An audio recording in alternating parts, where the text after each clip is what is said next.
Aqui é a Bia do Responde Aí e vamos bater um papo sobre matriz de mudança de base. Até agora, quando a gente estava trabalhando com os vetores, as questões davam para a gente os vetores de uma determinada base e a gente continuava nessa base até o final.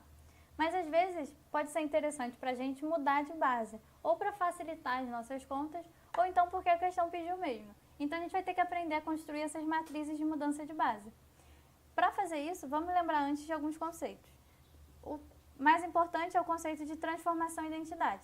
O que é uma transformação e identidade? Aqui eu estou representando uma transformação e identidade no R3, então ela pega um vetor do R3, x, y, z, e o que ela faz? Ela não faz nada, ela devolve o mesmo vetor no R3, x, y, z. E por isso essa transformação é importante, porque ela não está alterando o nosso vetor. E a gente usa essas transformações para construir as matrizes de mudança de base. Então, como é que vão ser as nossas matrizes? Vão ser matrizes dessa cara aqui. Vão ser uma transformação identidade, indo da base beta para a base alfa. Aqui, o que está acontecendo? A gente está pegando os vetores que estão escritos nas coordenadas de uma base beta e passando para os mesmos vetores, porque a transformação identidade ela não altera o vetor. Só que agora os vetores vão estar escritos nas coordenadas de uma base alfa. E aí, quem vai ser essa matriz de mudança de base? Ela vai ser a matriz identidade? Não necessariamente. Só tem um caso em que ela é a matriz de mudança de base é a matriz identidade, que é quando a nossa mudança de base ela não está ocorrendo, na verdade. A gente está indo da base alfa para a base alfa de novo. Então, a nossa matriz de mudança de base vai ser igual à matriz identidade. Fora isso, não vai ser verdade. E como é que a gente faz, então, para calcular a matriz de mudança de base? Vamos dar uma olhada no exemplo. Então, aqui a gente está com a transformação identidade do R3 para o R3, e a gente tem essas duas bases, alfa e beta, bases diferentes do R3, beleza? E a gente quer calcular a matriz de mudança de base que vai da base beta para a base alfa. Então, vamos começar aplicando a transformação identidade nos vetores da base beta, que é o nosso domínio, beleza? Aplicando primeiro no vetor menos 4, 3, 0, o que a gente vai obter? A gente obtém de volta o vetor menos 4, 3, 0, porque a transformação identidade ela não altera o vetor. E aí a mesma coisa para o vetor 0, 0, 1. Aplicando a transformação identidade, a gente obtém o mesmo vetor aqui de volta. E, por último, o vetor 3, 4, 0. A gente obtém o vetor 3, 4, 0 de volta. Então, o que aconteceu? A gente nem precisava ter feito isso, né? Porque a transformação identidade não está alterando nada, então basta a gente escrever os vetores da base beta nas suas coordenadas na base alfa.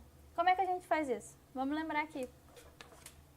Primeiro, aqui a gente está com o primeiro vetor da base beta, que é o menos 4, 3, 0, e a gente está escrevendo ele como uma combinação linear dos vetores da base alfa. E aí a gente vai achar as coordenadas desse vetor na base alfa, beleza? Fazendo essas contas aí, o que a gente vai achar? A gente vai achar que o A1 é igual a 3, o B1 vale 0 e o C1 vale menos 7. Então, o vetor menos 4, 3, 0 na base alfa vai ter essas coordenadas aqui, 3, 0, 7. Agora, o segundo vetor da base alfa, da base beta, desculpa, é o vetor 0, 0, 1. De novo, escrevi aqui como uma combinação linear dos vetores da base alfa. E aí, fazendo as contas, a gente acha quem são esse A2, esse B2 e esse C2. O A2 ele vai ser 0, o B2 vai ser 1 e o C2 vai ser 0 de novo. Então, o vetor 0, 0, 1 na base alfa vai ter essas coordenadas aqui. E por último, o vetor 3, 4, 0, que é o último vetor lá da nossa base beta. Aqui, de novo, a combinação linear com os vetores da base alfa, a gente acha quem é A3, B3 e C3. O A3 vai ser igual a 4, o B3 vai ser igual a 0 e o C3 vai ser igual a menos 1.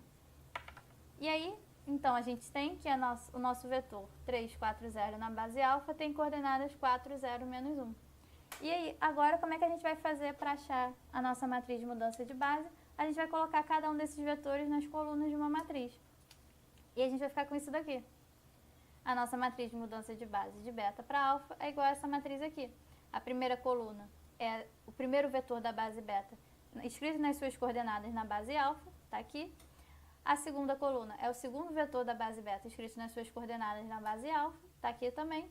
E o terceiro vetor da base beta, escrito nas coordenadas da base alfa. Então, só para resumir o que a gente fez até agora, a gente queria achar a matriz de mudança de base de beta para alfa, e a gente tinha lá as bases alfa e beta. E o que a gente fez? A gente pegou o primeiro vetor da base beta, escreveu nas coordenadas da base alfa, colocou na primeira coluna. fez a mesma coisa para todos os outros vetores.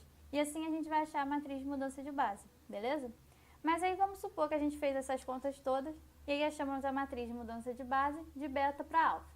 E por algum motivo você descobriu que queria, na verdade, a matriz de mudança de base de alfa para beta. Vou ter que fazer tudo isso de novo? Se você não gosta de usar a matriz inversa, você pode fazer isso, vai dar o mesmo resultado. Mas você pode usar essa relação aqui, que diz que a matriz de mudança de base de alfa para beta é igual à inversa da matriz de mudança de base de beta para alfa, beleza? Então, até agora a gente só estava vendo transformações envolvendo transformações e identidade. Mas o que vai acontecer se a nossa transformação não for transformação e identidade? Se a gente tem uma transformação qualquer que está alterando os nossos vetores e a gente quer mudar da base alfa para a base beta. Bom, aqui a gente pode usar um conceito que é muito útil, que é o conceito de matrizes semelhantes.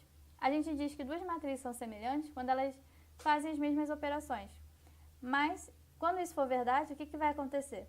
Se A e B são matrizes semelhantes, então vai existir uma terceira matriz C que satisfaz essa relação aqui, beleza?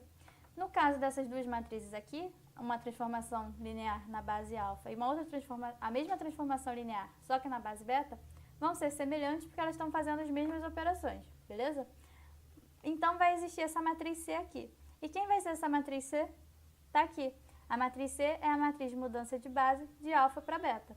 Então a inversa de C, como a gente viu antes, é a matriz de mudança de base de beta para alfa. E aí a gente tem que a matriz A gente coloca aqui, é a nossa transformação linear na base beta, e a matriz B é a transformação linear na base alfa.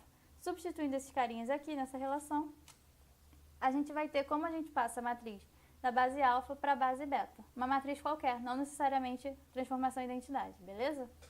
E agora, vamos ver aqui algo que a gente tem que ter um pouco de cuidado, é que não necessariamente a transformação, uma transformação qualquer da base alfa para a base beta, vai ser igual à inversa dessa transformação da base beta para a base alfa. Isso só vai ser verdade se essa transformação aqui, T, for igual à transformação identidade. Caso contrário, a gente não vai poder afirmar isso com certeza, beleza? Pode ser que seja, pode ser que não.